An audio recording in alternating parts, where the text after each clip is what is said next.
Sir थोड़ा traffic rules के बारे में बताइए कि लोग बाग अवेयरनेस है नहीं, कोई सीट बेल्ट नहीं लगाता, कोई बत्ती जंप करता है, तो थोड़ा उनके बारे में बताइए कि वो कितनी हानिकारक है आम आदमी के लिए। बिल्कुल, मैं आपको ये बताना चाह रहा हूँ कि धारा 184 है, उसमें 6 बातें अगर आसान तरीके से कोई माने तो।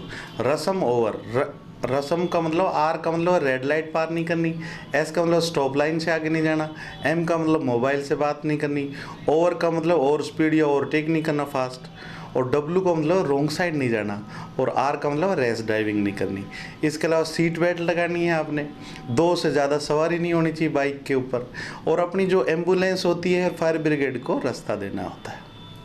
तो ये चीज़ें अपना अगर समझ लेते हैं तो ट्रैफिक का मोटा मोटा काम समझ लेते हैं। फिर अपन आते हैं कि भाई पैदल चलने वाला क्या करता है। पैदल चलने वाला को रोड पे पहला अधिकार होता है, लेकिन उसको ज़्यादा परेशानी आती है, क्योंकि जब फास्ट व्हीकल हो गए तो पैदल वालों पे ज़्यादा प्रॉब्लम आती है। तो पैदल वालों को बड़ा ध्यान रखना चाहिए। उनको जैसे सिंगल रोड हो तो उनको रॉन्ग साइड चलना चाहिए। जैसे मान लो आप लेफ्ट में चलते हैं, लेकिन सिंगल रोड हो तो राइट में चलो, ताकि वो वाहन अपने को दिख जाए। और दूसरी बात ये है, अगर मान लो रोड डबल है या हाईवे है तो उसमें तो चलने का पेडेस्ट्रियन मार्ग अलग बना होता है और बीच में डिवाइडर होता है, उसमें अपने को उसी साइड चलना होता है, लेफ्ट साइड। सर जयपुर के थोड़े जो आउटर ग्रामीण एरिया हैं या थोड़े बड़े रोड है, तो पुलिस के जवान हर जगह तैनात नहीं हो सकते। हाँ। तो उसके लिए आम जनता को जागरूक करने के लिए जयपुर पुलिस जो है पुलिस मित्र बनाती है, ट्रैफिक वार्डन बनाती है, लेकिन बहुत सारे लोगों को अभी भी इन चीज़ों का पता नहीं है। तो उनके बारे में थोड़ा सा आप जागरूक करें।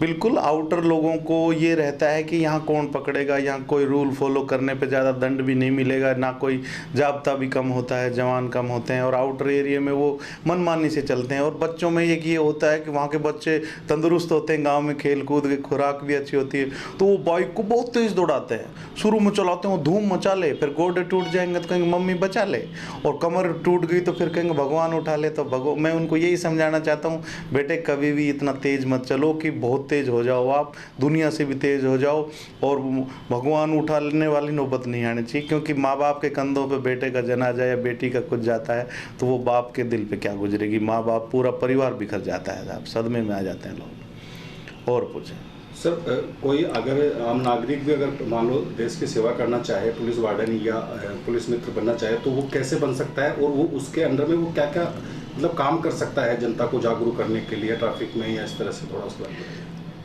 वो जागरूकता की वीडियो बना सकता है कि देखो किस तरह से ये 3 सवारी जा रहे थे, बिना हेलमेट जा रहे थे, हेलमेट नहीं लगाया, किसी ने सीट बेल्ट नहीं लगा रखी, उनसे बात कर सकते हैं भाई क्यों नहीं लगाई आपने, हम कोशिश करते हैं कि आपकी जान बचें। तो अवेयर हो सकते हैं लोग। वीडियो आजकल खूब वायरल भी होते हैं, और अच्छे वीडियो, धर्म के मार्ग पे आदमी को सफलता लेट मिलती है, लेकिन जब मिलती है तो छप्पर फाड़ के मिलती है। तो हमें आप और नए नए वीडियो देखने चाहिए। बच्चों को जो पढ़ते हैं उनको आजकल तो मैंडेटरी है, हर स्कूल में भी रोड सेफ्टी के उनको चलाना पड़ेगा, उनको लेक्चर लेने पड़ेंगे। और हमारी जो एजुकेशन टीम है वो तो बड़ा उन्होंने संकल्प लिया हुआ है। हमने क्या किया हुआ है कि जयपुर में लगभग 500 से 700 प्रोग्राम हर महीने की हमारी कोशिश होती है, और हम जाके संपर्क करते हैं, फ़ोन से करते हैं, ईमेल पे उनको कहते हैं कि भाई आपने जागरूकता का प्रोग्राम करो।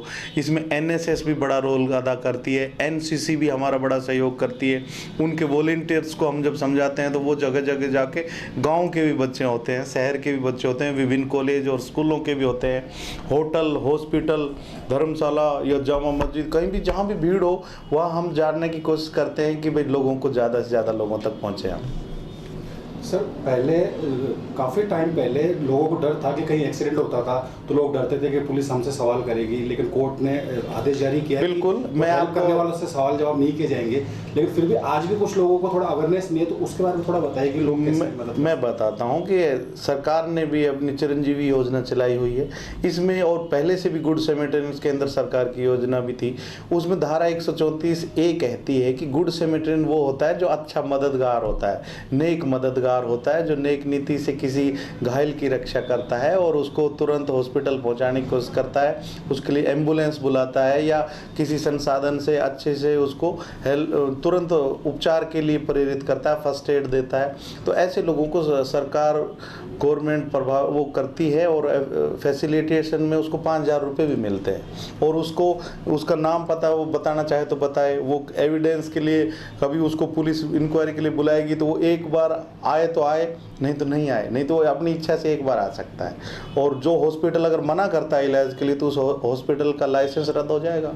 और जो कोई भी पुलिसकर्मी या कोई भी उससे जुड़ा हुआ उसको हेल्प करने वाला अगर नहीं करता है तो उसको परेशानी हो जाएगी, उसको सस्पेंशन मिलेगा। क्योंकि जान सबसे पहले है, जान है तो जहान है। क्योंकि जो नेक हैं वो एक नहीं है, जो एक हैं वो नेक नहीं है। तो नेक लोगों को भी एक होना चाहिए। जान बचाने की इस मुहिम में आपको कभी पीछे नहीं देना चाहिए। कोई गिरते ही शुरू में जो पहला घंटा होता है उसमें क्लोटिंग वगैरह नहीं हो पाती है, तो पहला गोल्डन आवर घंटा होता है, उसमें जान बच जाती है। और पहली 15 मिनट गोल्डन मिनट्स होती है। तो उस समय तुरंत आपको लगे कहीं से ब्लीडिंग हो रही है तो तुरंत उसको ब्लीडिंग को रोकना चाहिए। ताकि कई बार लोग सोचते हैं यार बहुत ज़्यादा एक्सीडेंट हो गए, फैटली तो संभल ही नहीं पा रहा, तो उसको बांध लेना चाहिए, वहाँ से फर्स्ट एड देने की कोशिश करनी चाहिए। BLS एक सिस्टम होता है जिसमें आप उसकी हार्ट बीट बंद है तो उसको पंपिंग करेंगे, तो वो आप सब यूट्यूब पे देखोगे तो एक से एक हो गए और हम भी वीडियो डाल देंगे। सर अभी जयपुर पुलिस की तरफ से एक पीछे की सीट बेल्ट को लेकर भी जागरूक किया जा रहा है, आज भी बिल्कुल कार्यक्रम रखा गया था। तो थोड़ा सा जनता को बताइए कि इस पीछे की सीट बेल्ट जो है वो कितनी कारगर साबित होती है लगाने से। देखो मैं आपको समझाना चाहता हूँ, सीट बेल्ट बहुत ज़्यादा रोल अदा करती है। अगर अगली सवारी दोनों लगा के रखी हुई है तो वो जब भी कभी झटका लगेगा तो उस सवारी का सिर शीशे में नहीं लगेगा। कई बार क्या होता है कि नहीं होती तो सिर शीशे में लगता है तो शीशे में दरार आ जाती है, आपने देखी होंगी। उस तरह वो खोपड़ी की दरार तो अपने को दिखती नहीं है। किसी को कहता है कि मेरी खोपड़ी तो ज़्यादा मजबूत है, वो फिर बिल्कुल शीशा तोड़ के बाहर आ जाता है। और पीछे वाली सीट का फंक्शन मैं आपको थोड़ा सा समझाना चाहता हूँ कि आगे वाली सीट पर जो बैठे हैं, जो सीट बेल्ट लगा रखी है, पीछे वाले ने नहीं लगाई तो झटके से वो लोग आगे वालों को मारेंगे टक्कर। जैसे गलती से गर्दन इधर हुई या कोई हाथ आ गया तो हाथ टूटेगा, क्योंकि उतने फोर्स से उसको तोड़ता हुआ अगली सवारियों को दोनों को मारते हुए शीशा तोड़ते हुए फिर आगे बैठेगा, बाहर निकलेगा। तो ऐसा नहीं होना चाहिए। तो हेलमेट पीछे वाली जो सीट बेल्ट है जरूर लगानी चाहिए।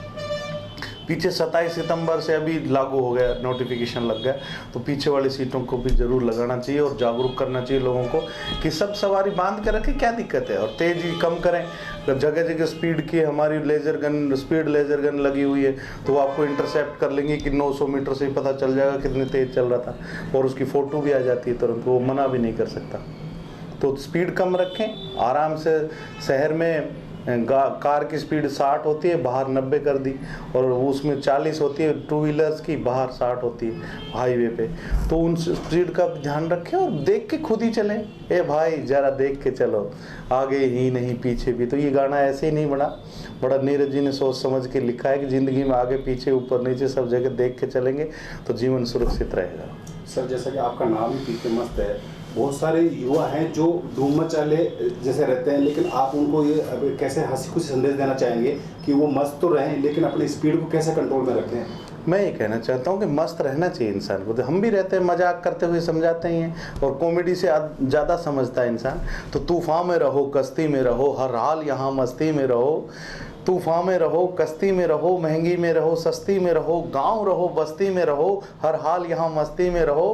क्योंकि जिसकी मस्ती जिंदा है उसकी हस्ती जिंदा है, वरना तो समझ लेना वो ज़बरदस्ती जिंदा है। तो ज़बरदस्ती बस जिंदा मत हो, लेकिन ये मस्ती रोड पे नहीं दिखानी चाहिए। कोई शराब पी के दिखाते हैं, जिसने पी शराब न उभरा जिंदगानी में, हजारों बह गए बोतल के इस बंद पानी में। तो शराब किसी की सगी नहीं है, शराब खराब है, और शराब ने हजारों घर उजाड़े हैं। इसका उदाहरण आप सबके सामने है। अगर अपने इसको थोड़ा सा भी चेक कर लेंगे तो जीवन बच जाएगा और जीवन बड़ा खुशहाल है। वरना तो लौट आओ पापा ये नैन बुलाते हैं, होकर के हम तो बेचैन बुलाते हैं। आप तो कहते थे 2 मिनट में आते हैं, 2 मिनट ये जल्दी के हमको तड़फाते हैं। ना हम कहीं जाते हैं ना लोग बुलाते हैं, उम्र से लंबे तो ये अहम के नाते हैं कि लौट आओ पापा ये नैन बुलाते हैं। तो बच्चों को इस तरह से बाट देखनी ना पड़े, उनके लिए चॉकलेट कौन लाएगा, और वो उनकी जो मैडम है वो किस किस तरह से करवा चौथ का व्रत रख पाएंगी, माँ की आंखों के आंसू नहीं सूखेंगे, पिता के अभी कंधे टूट जाएंगे और भाई की बाजू निकल जाएगी, बहन की राखी किसको बंधेगी। तो ये सब जब विचार कर लेंगे तो आप जरूर सुरक्षित हो जाएंगे और धीरे चलाएंगे तो जीवन भी आराम से तेज चलेगा।